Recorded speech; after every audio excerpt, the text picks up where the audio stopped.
노인교육론 4주차를 진행하겠습니다. 3주차하고 4주차가 제목이 좀 비슷합니다. 이게 자료를 구하기가 좀 어려웠는데요. 저희 노인교육론 주교재와 부교재를 가지고 자료를 만들어 봤습니다. 이번 4강에서는 노인의 교육학적인 접근에 관한 모색. 강의 목표는 노인 교육의 원리와 방법에 대해서 설명할 수 있다. 이렇게 보신 결과와 같이 한 거고요. 그림 참 예쁘죠. 노인을 표현하다 보니까 제가 직접 그릴 수가 없어서 찾다가 보건복지부 홈페이지에서 가져왔습니다. 출처 표시했으니까 뭐 입에는 아니겠죠. 계속 누차 설명드리지만 제 소개 드리고요. 또 강의 목표 설명해드렸고, 교과학 강의 보면 학습자로서의 노인에 대해 살펴본다 했는데, 공부하시는 이제 노인들이 공부하는 거에 대한 거죠. 그러니까 그 다음에 노인 교육 이론 및 원리에 대해 이해한다. 아마 이게 제가 계속 어려운 게 뭐냐면 노인 교육론 이론 1차 시 때와 좀 주제가 좀 비슷해가지고 참 어렵는데요. 주제가 좀 완전 달랐으면 좋겠는데, 노인 교육의 방법, 노인 교육 참여 동기와 참여 저해 요인, 이거를 오늘 공부를 해 보겠는데요.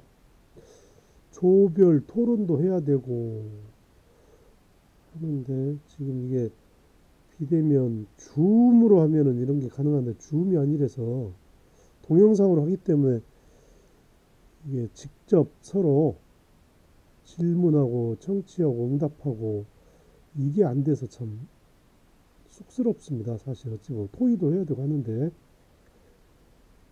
자, 주교재는 제가 각 주차마다 이렇게 계속 보여드린 이유는 또 이거 구입하신 분도 계시겠지만 또 안 구입하시지 않은 분도 계셔서 올려놓는 거니까, 일단 교과서 있는가 없는가는 또 나중에라도 또 복습하는 데 있어서 교과서가 있으면, 교재가 있으면 책이라도 한번 더 들여다보면 참고가 많이 될 것입니다. 그래서 주교재는 2017년 판이고요. 부교재는 2016년 판입니다. 오늘은 4강이고요. 쭉 있는데 벌써 4강이네요. 시간이 너무 빠릅니다. 오늘은 4주차 1강에서는 노인 교육 방법, 그래서 1, 2, 3, 4, 5가지로 나눠서 강의를 하겠습니다. 서로 너무 길었죠. 자, 첫 번째 학습자로서의 노인의 학습 욕구 보면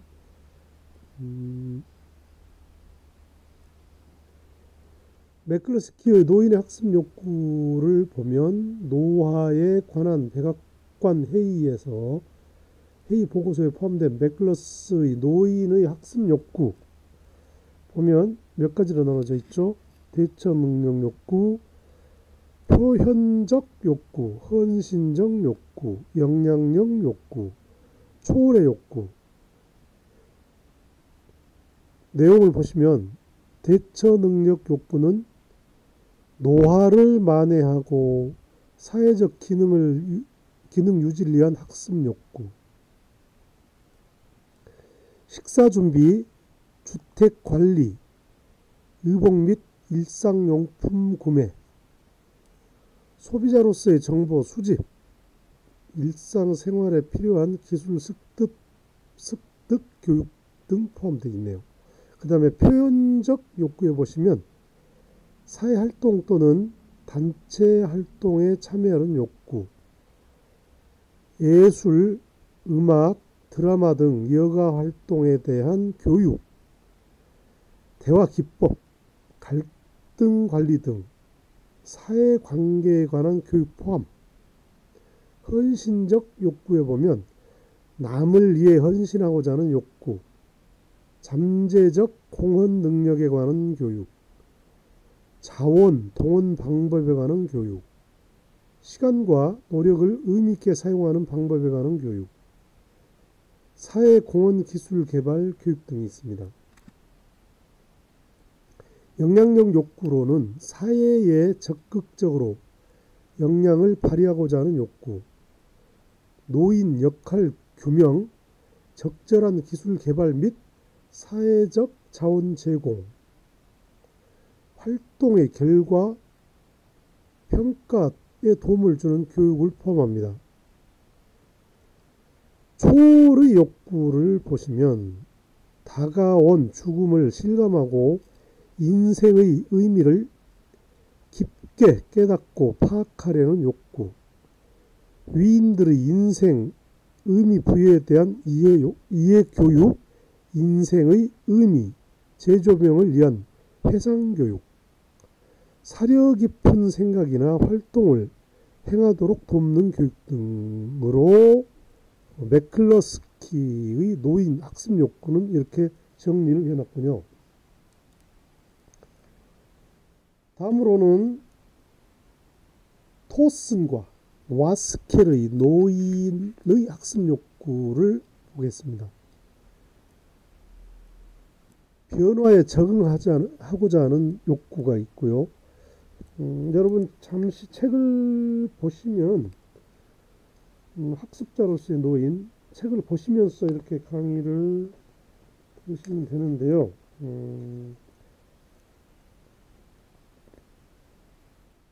자, 94페이지를 보십시오. 94페이지. 이게 파워포인트로 만들었지만 자세하게 이게 책에 있기 때문에 파워포인트는 이게 줄여서 간략하게 만들었기 때문에 책을 보시는 게 훨씬 이해가 크실 겁니다. 좀 전에 그 매클러스키의 학습 욕구도 이게 책에서 보시면 내용이 좀 긴 내용이 있고요. 토슨과 와스켈은 96페이지에 있습니다.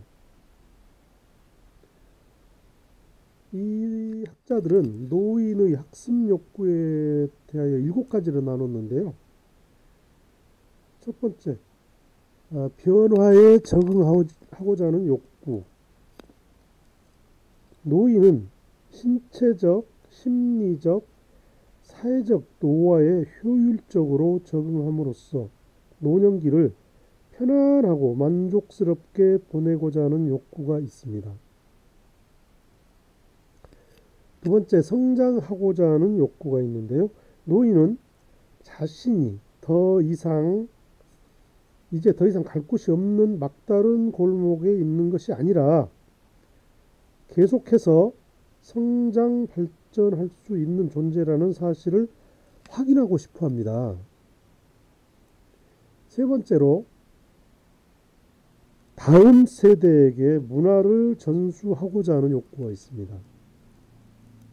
노인은 자신의 세대에 이룩한 성취들을 다음 세대에게 전달함으로써 자신에게 주어진 사명을 다하고자 하는 욕구가 있습니다. 네 번째는 자신의 삶을 조망하고자 하는 욕구가 있는데요. 노인은 그동안 살아온 인생의 의미를 새롭게 조망해 봄으로써 자신의 삶에 대한 성취와 자긍심을 얻고자 하는 욕구가 있습니다. 다섯 번째로 보면 사회에 통합되고자 하는 욕구가 있습니다.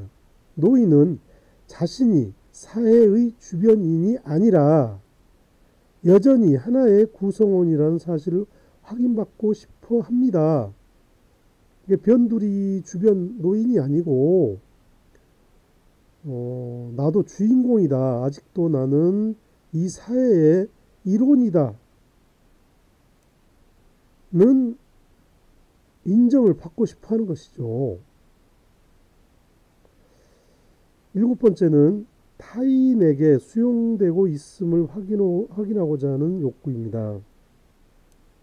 노인은 아직까지도 자신이 다른 사람에게 인정받고 존경받고 받아들여지고 있다는 사실을 확인하고 싶어 합니다. 여섯 번째하고 좀 비슷하긴 하겠지만 필요하다. 이 사회에 필요한 사람이다. 라는 인정받고자 하는 욕구가 있는 거죠.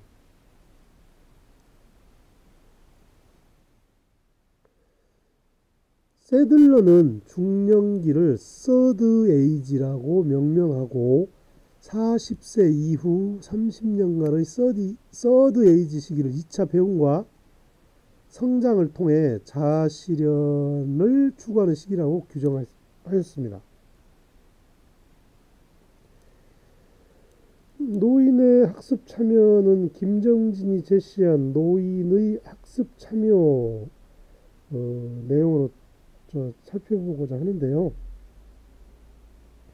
생애 발달 종단 연구 결과들을 보면 노년기를 평생 학습으로 새로운 삶을 살 수 있는 시기라고 규정했습니다. 표에 보시면 퍼스트 에이지, 세컨드 에이지, 서드 에이지, 포스 에이지 이렇게 나눴는데요.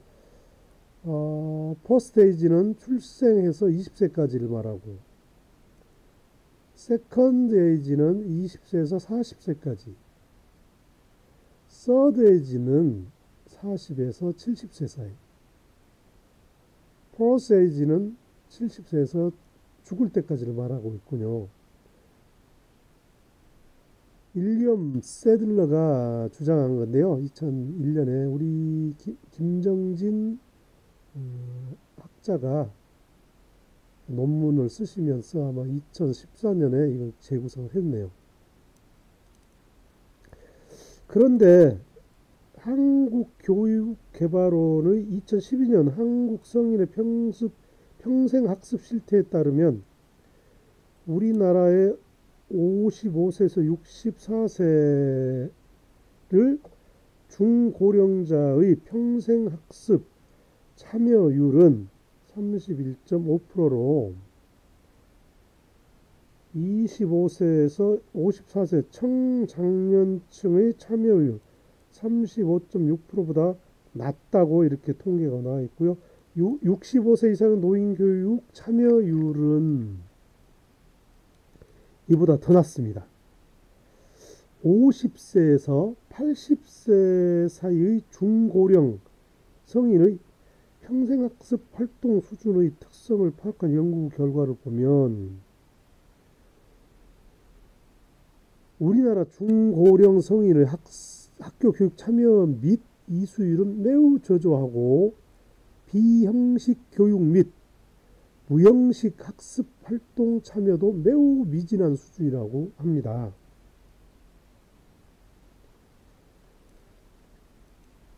노인의 평생학습 참여가 미흡한 이유를 정리해 봤는데요. 한준상이라는 분이 2002년에 정리를 했습니다. 첫 번째, 제도적 장애 때문이다. 두 번째, 상황적 장애 때문이다. 세 번째, 성향적 장애 때문이다. 그래서 제도적, 상황적, 성향적 이렇게 나눠놨습니다. 첫 번째 볼까요?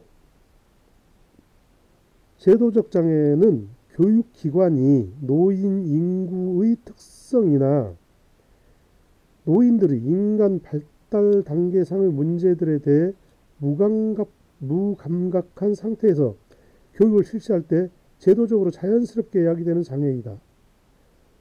강의 시간표나 등록, 수속의 불편함, 교실 조건, 상담시설의 부족 등과 같은 것들이 노인들의 학습을 구조적으로 방해하는 요소가 됩니다. 두 번째, 상황적 장애를 보면 노인 각자의 개인적 생활 사정에 의해 학습 활동이 제한되는 것들을 말합니다. 개인 학습 경비, 교통편, 신체적 장애 등은 노인들의 학습을 방해합니다. 세 번째로 성향적 장애를 보면 노인 스스로 학습 활동에 흥미를 느끼지 못하거나 공부하기에는 너무 늙었다고 느끼는 개인적 기질로 인해 생기는 학습 장애들입니다. 이러한 노인들의 학습 장애 요소를 극복하고 노인 교육을 증진시킬 수 있는 방법이 있는데요. 첫 번째, 다양한 교육시설을 개방하는 것입니다. 고등교육기관은 노인이 가지고 있는 성인의 특성을 고려할 때 노인 교육을 위한 최적의 기반을 제공할 수 있습니다. 두 번째, 노인 교육 프로그램 개발과 전문가 양성입니다. 노인들의 학습 요구, 진단과 특성이 반영된 다양한 프로그램을 개발하고 노인의 특성을 이해하고 학습 전략을 구사할 수 있는 전문가를 양성해야 합니다. 그리고 세 번째, 학습 환경 조성과 가족의 지원입니다. 노인들에게 학습비를 지원하고 학습 참여에 대해 가족들이 지지와 격려를 보냄으로써 노인 교육 참여를 독려할 수 있습니다. 다음으로 노인의 학습 성과를 보겠습니다. 노인도 학습을 통해 노후 생활을 대비해야 한다는 점은 이제 자연스럽고 당연한 사실로 인식되고 있습니다. 이에 따라 성인기 이후 노년기에 이르기까지 다양한 평생교육에 참여함으로써 드러나는 성과와 이러한 성과를 통해 달라지고 있는 노년기에 대해 알아야 할 필요가 있습니다. 노인의 학습 성과는 김정진이 2014년에 제시한 노인의 학습 성과 내용을 중심으로 살펴보겠습니다. 성인 학습자의 학습 성과를 분석하는 것은 평생교육 참여 기회 확대, 실질적 참여율 제고, 참여 저변 확대, 실질적 참여성과 제고라는 선순환 구조 구축을 위한 결정적 전제 요건이 됩니다. 이에 따라 성인기 이후 평생 학습 성과에 대해 건강, 사회적 자본 형성, 직무 능력 향상 등 긍정적 효과성을 규명하기 위한 연구가 다양하게 진행되고 있습니다. 하버드 대학교 성인 발달 연구 결과를 통해 노인의 학습이 노년기 삶의 질 향상과 행복에 영향을 끼치며 비형식 학습은 물론 형식 교육에도 학습 성과 도출 가능성이 확인되었습니다.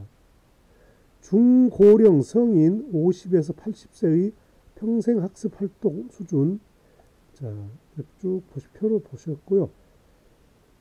자, 그 다음에 성과를 보셨고,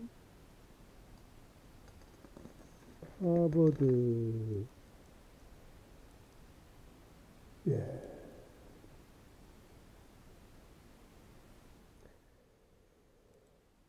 자, 여기 보시면은 100페이지에 보시면 여기 지금 내용이 하버드 대학교에서 연구했던 결과가 쭉 나와 있고요.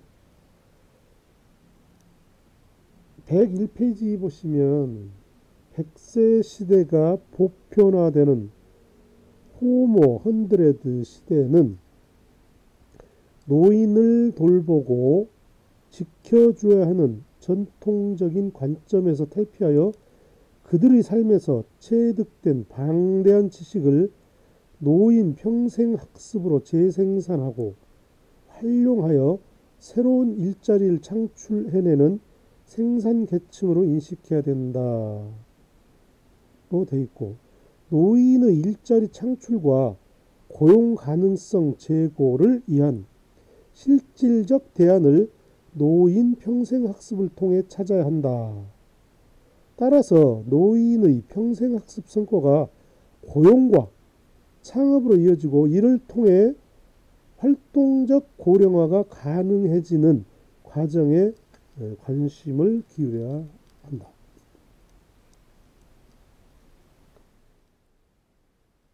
다음은 노인 교육 이론을 보겠습니다. 노인의 특성을 이해하고 이들을 교육에 참여할 수 있도록 지속적으로 독려하는 일은 고령화 사회를 대비한 과제를 안고 있는 오늘날 중요하고도 시급한 일입니다. 노인교육 관련 다양한 이론을 통해 노화에 대한 과정을 알고 노인들의 사회심리적 행동을 이해함으로써 노인교육은 활성화될 수 있을 것입니다.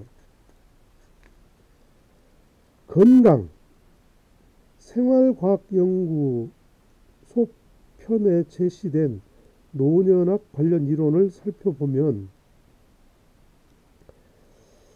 먼저 구조기능론이 있는데요.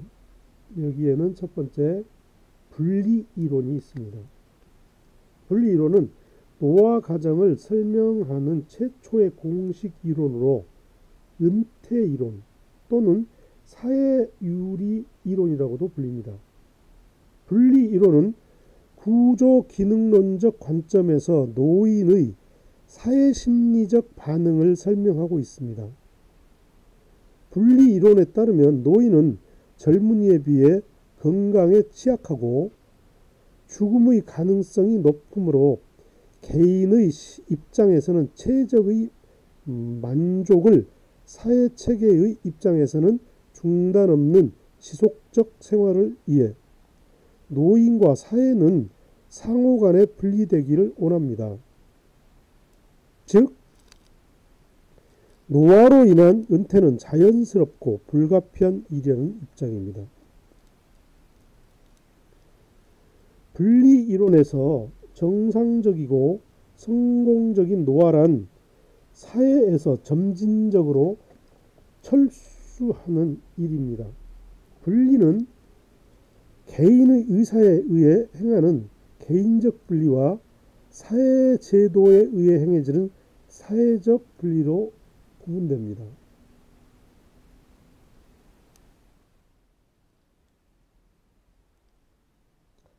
개인적 분리는 개인이 자신의 신체, 지적 조건, 연령 등을 감안하여 스스로 은퇴를 결정하는 것입니다. 사회적 분리는 노인이 소유하고 있는 지식과 기술이 발전된 현대적 조건에 적응하기에 너무 뒤떨어졌다고 판단될 때 개인의 의사와는 관계없이 먼저 사회가 분리시키는 것입니다. 노인이 사회에서 분리되어야 하는 이유는 아래와 같습니다. 첫 번째, 사회적 역할이나 활동, 자아 투입량이 크게 줄어들었기 때문입니다. 두 번째는 가정과 사회에서의 역할이 감소하고 있기 때문입니다. 세 번째는 에너지를 거두어들이는 것이 정상적인 성공적 노화 과정이기 때문입니다. 노화로 인한 질병은 치료와 회복이 불가능하기 때문입니다. 다섯 번째, 죽음은 개인을 사회에서 분리시키기 때문입니다. 그러나 사회활동에서 유리되는 문제는 단순한 노화의 결과라기보다는 개인의 성격적 특성에서 기인한다는 점과 노인이 직업적 역할을 상실하더라도 사회봉사나 조부모 역할 등 다른 개인적, 사회적 활동에 계속 참여할 수 있기 때문에 분리의 시각으로 노년기를 바라보는 것은 문제가 있다는 점에서 비판을 받는 것입니다. 또한 분리는 점진적으로 서서히 자연적으로 일어난 것이야 하며 강제적, 인위적으로 사회제도에 의해서 노인이 밀려나는 일은 바람직하지가 않습니다. 그런 점에서 분리 이론은 한계점이 있습니다. 두 번째는 연령계층 이론이 있습니다. 연령계층 이론은 사회가 여러 연령층으로 구성되고 서열화되고 있다고 가정합니다. 한 연령계층에 속한 사람은 같은 문화권에서 서로 비슷한 역사적인 경험을 하면서 성장하였기 때문에 비슷한 가치관과 태도가 형성되어 다른 역사적 경험을 하면서 자란 연령 집단과는 구별된다고 봅니다. 다른 연령 계층에 속해 있는 사람은 사회적 역할 수행 능력이나 의지가 서로 다르며 노인 연령 집단 역시 다른 연령 집단과 여러 가지 면에서 구별된다는 것입니다. 따라서 노인은 다른 집단과 구별되는 자신들의 연령 집단에서 자신에게 알맞은 지위와 역할을 찾아야 하며 그런 기회를 확보하기에 관심을 기울여야 한다는 주장이 있습니다. 하지만 연령 계층 이론은 각 개인이 지니는 의미와 의도를 무시하고 사회적 역할만 지나치게 강조함으로써 개인의 자율성이 무시되고 있다는 점과 문화 결정론을 지지한다는 점으로 비판을 받고 있습니다. 세 번째로는 인생주기 관점이 있는데요. 인생주기 관점은 장기간에 걸친 개개인의 변동에 관심을 두고 있으며 개인이 역사적 상황이나 생활 사건 등과 어떻게 관련되고 조화를 이루는지에 관심을 두는 광범위한 접근법입니다. 개인의 행위는 사회 규범에 의해 영향을 받는다는 점에서 구조 기능론에 속합니다. 올렌버그는 장기간에 걸쳐 개인의 인생 주기를 연구할수록 평균적 유형을 규명하는 작업은 더욱 어렵다는 것을 알게 된다고 주장했습니다. 또한 개인차가 연령 증가에 따라 더 다양해지고 개인의 생활 경험이 지문만큼이나 독특하고 상이하다고 함으로써 생애 발달에서 규범과 보편적 설명의 한계와 문화와 개별적 요인의 상대적 중요성을 시사하였습니다. 그러나 인생주기 관점은 포괄적으로 너무 많은 것을 고려하는 경향이 있어서 그만큼 다양한 변인을 고려하고 이들의 상호 영향력을 분석하는 데 어려움이 있다는 비판을 받고 있습니다. 네 번째로 현대화 이론이 있습니다. 현대화 이론은 사회, 문화적 배경에 따라 노인들의 사회적 지위와 역할이 다양하게 나타나고 있음을 거시적, 구조적 상태에 초점을 맞추어 설명하고 있습니다. 현대화 이론은 산업화 및 현대화 과정 속에서 노인의 지위와 역할 변화를 진화론적으로 설명하고 있다는 점에서 구조 기능론에 속하고 있습니다. 사회 변화 과정에서 현대화는 불가피한 것이며 이러한 현대화는 노인의 사회적 지위를 하락시키고 역할을 축소시키는 것입니다. 즉 문명이 발달되지 않은 전통 사회 구조에서 노인의 지위는 절대적이었지만 사회가 현대화되면 될수록 노인의 지위는 상대적으로 낮아진다는 것입니다. 여기서 잠깐 저는 설명을 하자면 농경사회에 있어서는 노인의 경험과 지혜가 필요했기 때문에 노인이 효도의 대상이 되었을 뿐 아니라 공경의 대상이 되었던 것이죠. 그러나 현대 사회에 와서 인터넷이 발달되고 휴대폰이나 이런 검색 사이트가 발달함에 있어서 노인의 머리에 있던 이런 지식이나 지혜, 경험들이 네이버나 구글 같은 이런 포털 사이트에서 검색하면 나오기 때문에 노인에 대한 의존도가 떨어진다는 것이죠. 지금은 이제 농경사회에서 벗어난 이제 산업사회에서 변은 언제 파종을 하며 언제 병충해를 없애는 약을 뿌리며 언제 또 피를 뽑으며 언제 추수하며 언제 거름을 주며 언제 추수하며 이런 거는 예전에는 노인의 머릿속에 있었는데 경험에 있었는데 지금은 포털 사이트라는 이런 SNS나 이런 곳에 모든 자료가 있기 때문에 노인에게 우리가 기대는 의존하는 의존도가 좀 많이 떨어졌습니다. 현대화 이론은 현대화 이전에 노인의 지위가 높았다는 가정에 근거하고 있지만 사회 역사가들은 산업화 이전의 모든 사회에서 노인이 높은 대접을 받았던 것은 아니라고 합니다. 과거에 노년기가 황금시대였던 것은 신화에 불과하다고 또 이렇게 말도 하는군요. 산업사회에서는 노인의 지위가 낮지만 후기 산업사회에 와서는 오히려 노인의 세력이 증가하여 우리 베이비부머 세대처럼 뭐 숫자가 많기 때문에 그리고 또 가진 재산도 많고 인구 다른 세대보다 인구가 많기 때문에 지위가 높은 분도 많지요. 그래서 현대에 와서도 현대에 따른 노인 지위의 계속적인 하락이라는 견해는 문제가 있다고 비판하고 있네요. 그 무엇보다도 현대 이론의 가장 큰 맹점은 보편적 구조가 당연하다고 주장함으로써 문화, 인종, 계층, 성별 차이가 고령화에 미치는 영향들을 무시하고 있다는 점입니다. 우리 책 105페이지에 보면 상호작용론이 있습니다. 거기에 제 첫 번째 활동이론이 있는데요.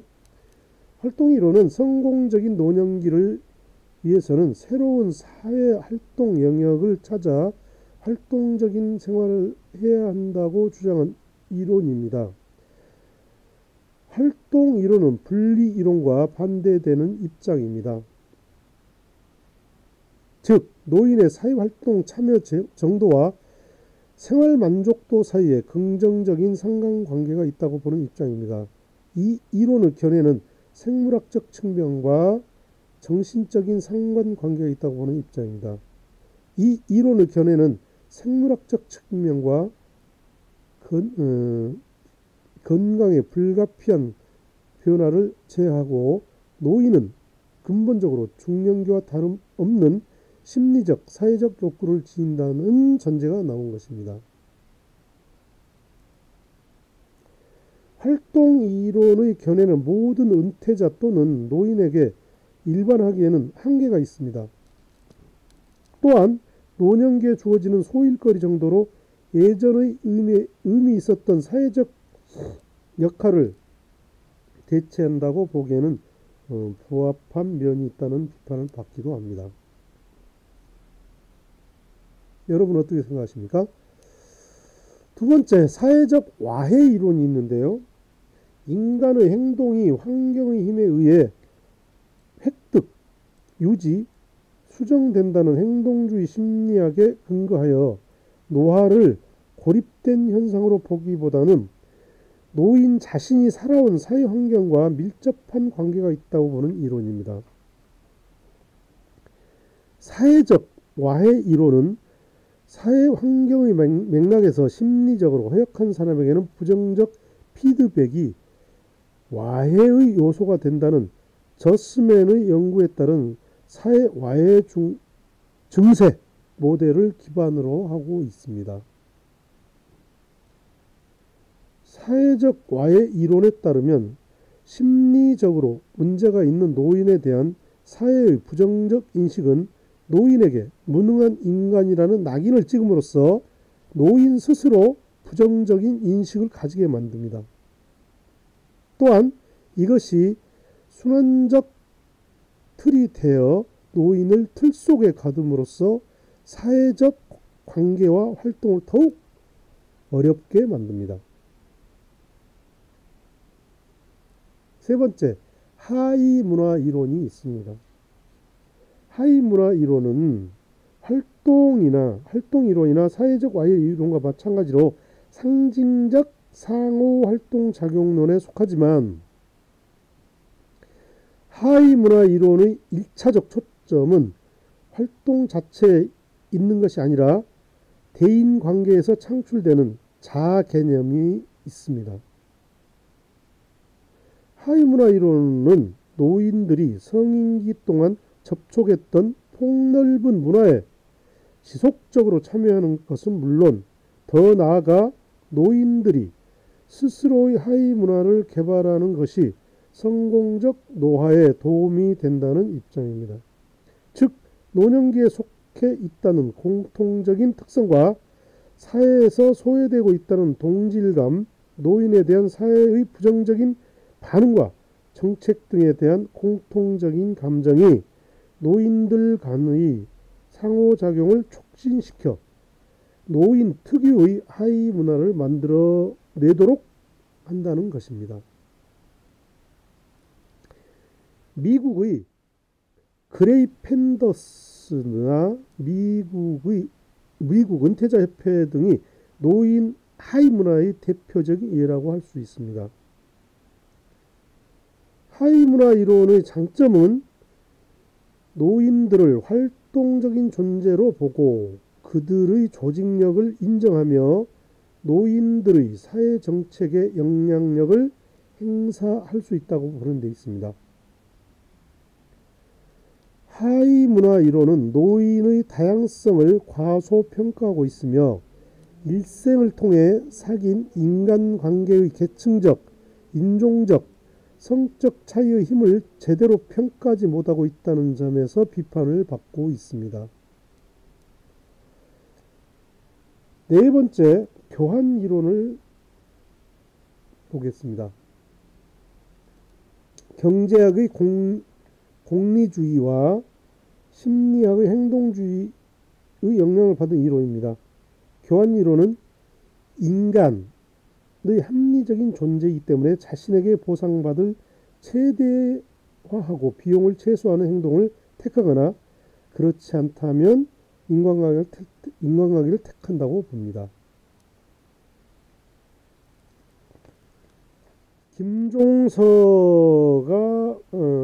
여기 보시면 교환 이론에는 자발성의 원리, 경로의 원리, 사제 동행의 원리, 또 뭐가 있죠? 생활화의 원리, 다양화의 원리, 직관의 원리, 마지막으로 개별화의 원리가 있고 경험의 원리가 있습니다. 사회의 원리 있고 자기 주도적 이거는 이제 한정란인데요. 김종서의 노년 교육 원리는 몇 가지죠? 9가지가 있네요. 9가지가 있고 한경란이 말하는 자기 주도적 학습 원리가 있고 유의미 학습 원리가 있고요. 또 융통성의 원리가 있습니다. 그리고 학습자 중심 원리, 상호 존중 원리, 노인 중심 원리가 있는데요. 이게 좀 시간을 끊어야 되는데 40분이 지났네요. 이게 그래서 협력 학습 너무 길었네요. 이번 교육이. 자, 파워포인트 쭉 한번 보시고요. 일단 책도 한번 보시고 너무 많이 길었네요. 정리하기 위해서도 보시고 이번 시간은 4-1강은 이걸로 마치고 4-2강에서 다시 한번 뵙겠습니다.